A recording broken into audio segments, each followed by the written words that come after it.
Morning student, Standard 3, Subject English, Unit 6, What is this?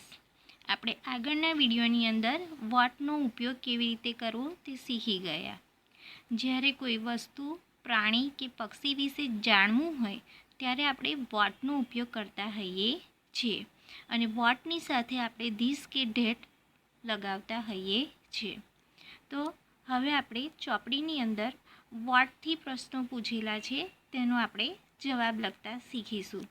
તો અહીંયા આપ્યું છે કે ચિત્ર જોઈ કૌંસમાં આપેલા શબ્દોનો ઉપયોગ કરી પ્રશ્નોના ઉત્તર લખો. ચિત્ર જોવાનું છે, પછી અહીંયા કૌંસમાં તમને 2 શબ્દો આપેલા છે, તેમાંથી યોગ્ય શબ્દ પસંદ કરી અને આપણે તેનો જવાબ લખવાનો છે. અહીંયા તમને એક એક્ઝામ્પલ આપ્યું છે કે વોટ ઇઝ ધીસ. ધીસનો મતલબ આ, એટલે કે વસ્તુ નજીક છે એટલે અહીંયા ધીસ મુકાયું છે કે વોટ ઇઝ ધીસ, આ શું છે.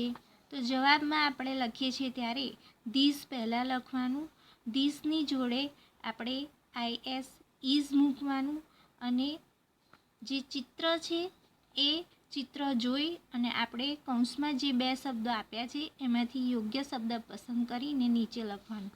તો અહીંયા ચિત્ર એપલનું છે એટલે આપણે આ એપલનું સ્પેલિંગ અહીંયા લખીશું અને એપલનું સ્પેલિંગ એથી શરૂ થાય છે એટલે આગળ આપણે AN આર્ટિકલ લગાવ્યો અને જવાબ લખ્યો કે ધીસ ઇઝ એન એપલ.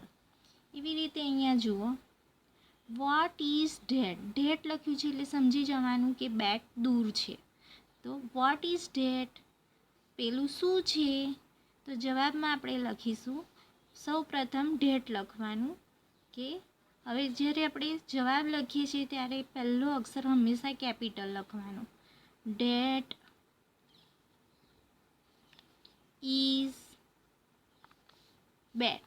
તો આપણે અહીંયા બેટનું સ્પેલિંગ આ છે BAT બેટ, તો અહીંયા બેટ લખીશું. ધેટ ઇઝ બેટ અને બેટનું સ્પેલિંગ એથી શરૂ થાય છે એટલે આગળ એ આર્ટિકલ લાગશે.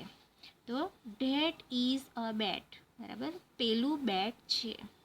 બીજો પ્રશ્ન છે વોટ ઇઝ ધીસ. ધીસ લખ્યું છે એટલે બસ નજીક હશે એટલે ધીસ લખ્યું છે કે આ શું છે. તો ધીસ ઇઝ અ બસ, બરાબર. તો અહીંયા આપણે પહેલાં લખીશું ધીસ ઇઝ, બસનું સ્પેલિંગ લખીશું, બસનું ચિત્ર છે એટલે, અને બસનું સ્પેલિંગ બીથી શરૂ થાય છે એટલે આપણે આગળ એ આર્ટિકલ મૂક્યો છે. હવે આપણે શીખી ગયા છે કે એ ક્યારે મુકાય અને AN ક્યારે મુકાય. AN જ્યારે AEIOU આ 5 સ્વર હોય અને સ્પેલિંગ શરૂ થતો હોય 5 સ્વરથી તો આગળ આપણે AN લગાવીએ છીએ અને જ્યારે આ 5 સ્વર સિવાય બીજા મૂળાક્ષરોથી સ્પેલિંગ શરૂ થતો હોય તો એની આગળ આપણે એ લગાવતા હોઈએ છીએ. હવે અહીંયા જુઓ આગળ વોટ ઇઝ ધેટ, બરાબર. ધેટ એટલે આ દૂર છે. તો પેલું શું છે. તો પહેલાં સૌ પ્રથમ ધેટ લખીશું કે ધેટ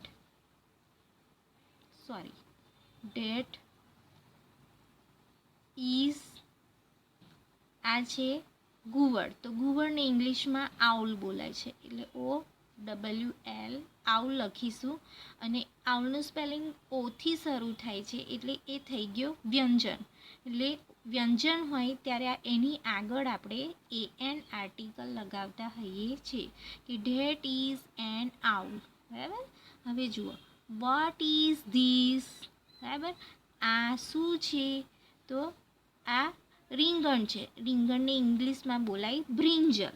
તો આપણે પહેલાં લખીશું ધીસ કે ધીસ ઇઝ બ્રિંજલ. તો આ પોટેટોનું સ્પેલિંગ છે, આ બ્રિંજલનું સ્પેલિંગ છે. તો આપણે બ્રિંજલનું સ્પેલિંગ લખીશું BRINJAL બ્રિંજલ. બ્રિંજલનું સ્પેલિંગ બીથી શરૂ થાય છે એટલે આગળ એ આર્ટિકલ લાગશે. ધીસ ઇઝ અ બ્રિંજલ, આ રીંગણ છે. હવે આગળ જુઓ વોટ ઇઝ ધેટ? પેલું શું છે?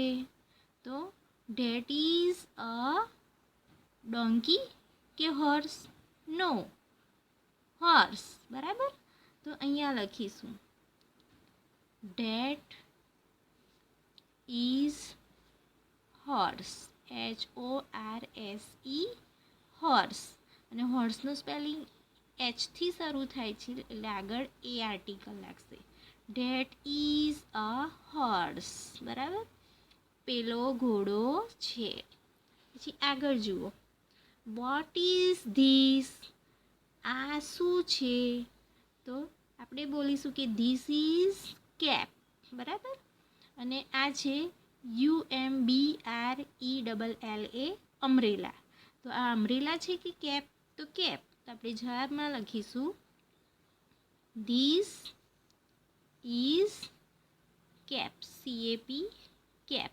અને કેપનો સ્પેલિંગ સીથી શરૂ થાય છે એટલે આગળ આપણે એ આર્ટિકલ લગાવ્યું. This is a cap. આ ટોપી છે. હવે આગળ જુઓ, વોટ ઇઝ ધેટ? પેલું શું છે? તો આ શેનું ચિત્ર છે? મરઘી. મરઘીને હિન્દીમાં હેન બોલાય. બરાબર. અને આ છે CROW, ક્રો. તો આ ક્રો છે કે હેન? તો હેન. તો આપણે લખીશું that is hen, HEN, hen. હેનનું સ્પેલિંગ એચથી શરૂ થાય છે એટલે આપણે એ આર્ટિકલ લગાવ્યું. That is a hen. બરાબર. પેલી મરઘી છે. હવે અહીંયા જુઓ આગળ, વોટ ઇઝ ધીસ? આ શું છે? ધીસ એટલે આ શું છે? તો અહીંયા બે ઓપ્શન આપ્યા છે, BOOK, બુક, અને બુક, અને બીજો ઓપ્શન છે BAG, બેગ.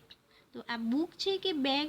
તો બુક છે. તો આપણે લખીશું ધીસ ઇઝ બુક. બુકનું સ્પેલિંગ પણ બીથી શરૂ થાય છે એટલે આપણે આગળ એ આર્ટિકલ લગાવ્યું કે ધીસ ઇઝ અ બુક. આ ચોપડી છે. બરાબર. હવે આગળ જુઓ, વોટ ઇઝ ધેટ? ધેટ એટલે પેલું. પેલું શું છે? તો અહીંયા બે ઓપ્શન આપ્યા છે, POTATO, પોટેટો, કે ORNG, ઓરેન્જ. તો આ પોટેટો છે કે ઓરેન્જ છે? તો ઓરેન્જ છે. તો આપણે લખીશું that is orange, ORANGE, orange. ઓરેન્જનું સ્પેલિંગ ઓથી શરૂ થાય છે એટલે આગળ આપણે AN આર્ટિકલ લગાડીશું કે ધેટ ઇઝ એન ઓરેન્જ. બરાબર. પેલી નારંગી છે. તો વિદ્યાર્થી મિત્રો, આ રીતે આપણે જે પ્રશ્નો આપ્યા હતા તેનો કૌંસમાંથી યોગ્ય શબ્દ પસંદ કરી અને નીચે જવાબ લખતા શીખ્યા. આશા રાખું છું તમને પણ જવાબ લખતા આવડ્યા હશે. હવે તમારે ઇંગ્લિશની ચોપડીમાં આ પ્રશ્નોના જવાબ લખવાના છે.